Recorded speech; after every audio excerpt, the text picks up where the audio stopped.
गुरुर्ब्रह्मा गुरुर्विष्णुर् गुरुर्देवो महेश्वरः गुरुः साक्षात् परं ब्रह्म तस्मै श्री गुरवे नमः।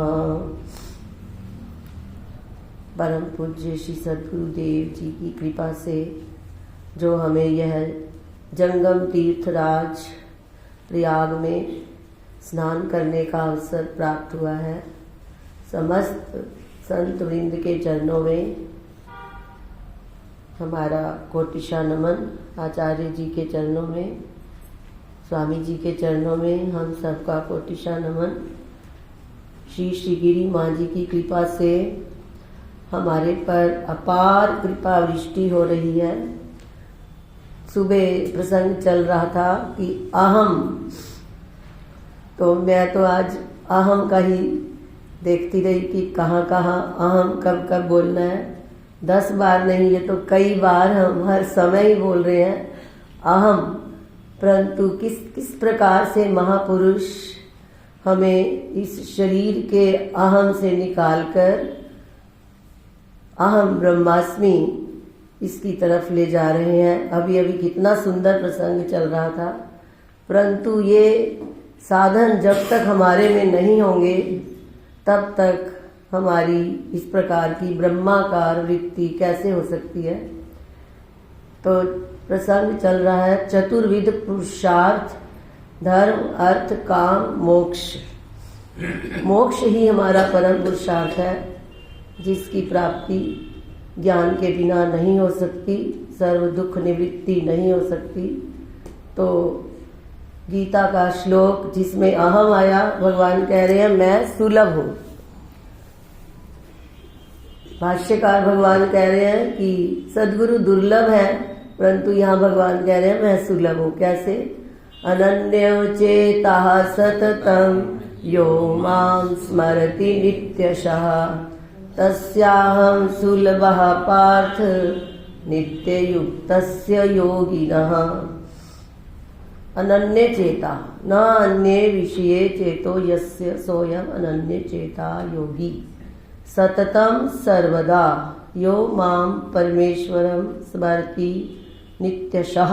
सततम् इति नैरन्तर्यम् उच्यते, नित्यशः इति दीर्घकालत्वम् उच्यते। न षण्मासं संवत्सरं वा किं तर्हि यावज्जीवं नैरन्तर्येण यो मां स्मरति इत्यर्थः। तस्य योगिनो अहं सुलभः सुखेन लभ्यः पार्थ नित्ययुक्तस्य सदा समाहितस्य योगिनः। यत एवं अनन्ये चेतः सन् मयि सदा समाहितो भवेत्।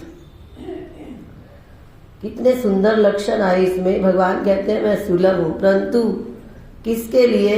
जिसका चित्त किसी अन्य विषय में नहीं जाता। जब से हम सुबह उठते हैं, कभी किसी विषय का चिंतन तो कभी किसी विषय, जिसकी निरंतर आत्मा का वृत्ति बनी रहे। और ये नहीं कि थोड़ी देर के लिए, सततम सर्वदा नित्यशः सततम इति नैरन्तर्यम् उच्यते। सुबह महाराज जी बता भी रहे थे कि सत्कार पूर्वक दीर्घ काल तक जैसे इसका अभ्यास किया जाए तो। और इसमें सततम भी आया और नित्यशः भी आया। तो नित्यशः का अर्थ भाष्यकार भगवान कह रहे हैं कि ये नहीं कि अब महाराज जी आए हुए हैं, संत आए हुए हैं, तो बस थोड़े दिन हम अभ्यास कर लें। आश्रम में गए, थोड़ी देर सुना, कोई अनुष्ठान चला, अष्टादशा पर जाने लगते हैं तो कवींद्र भैया कई बार कहते हैं कि इस बार तो हम आत्म साक्षात्कार करके ही आएंगे। या कोई भी महापुरुष मिलते हैं, आप तो हमें जरूर अब बस साक्षात्कार करवा दो। परंतु अब हमारी कमी क्या रह जाती है? यही थोड़े समय के लिए नहीं, वो तो 18 दिन होते हैं। यहाँ भाष्यकार भगवान कह रहे हैं 6 महीने और 1 साल भी नहीं। न षण्मासं संवत्सरं वा किं तर्हि यावज्जीवं नैरन्तर्येण यो मां स्मरति इत्यर्थः। सुबह से उठने से लेकर रात्रि जब तक आपका आपको निद्रा नहीं लगती, तब तक निरंतर आत्मचिंतन जब होगा तभी हमें इस अहम तत्व की समझ आएगी। वही मैं हूँ, वही मैं हूँ, वही मैं हूँ, वही मैं हूँ।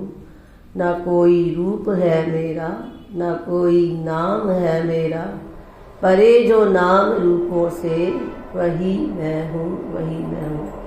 तो इस प्रकार हमारी महापुरुषों के चरणों में यही प्रार्थना है कि इस प्रकार हम निरंतर दीर्घकाल श्रद्धा पूर्वक इन वचनों पर दृढ़ निष्ठा रखते हुए उस आत्मा का साक्षात्कार कर सके।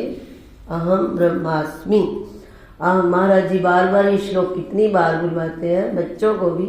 अहम अस्मि परम ब्रह्म नित्यं शुद्धम अविद्यं चिद्रूपस्य न मे जन्म कुतो मृत्युर्जरा भयम्। ओम शांति। ओम। तब हम आगे निवेदन करेंगे स्वामी जी से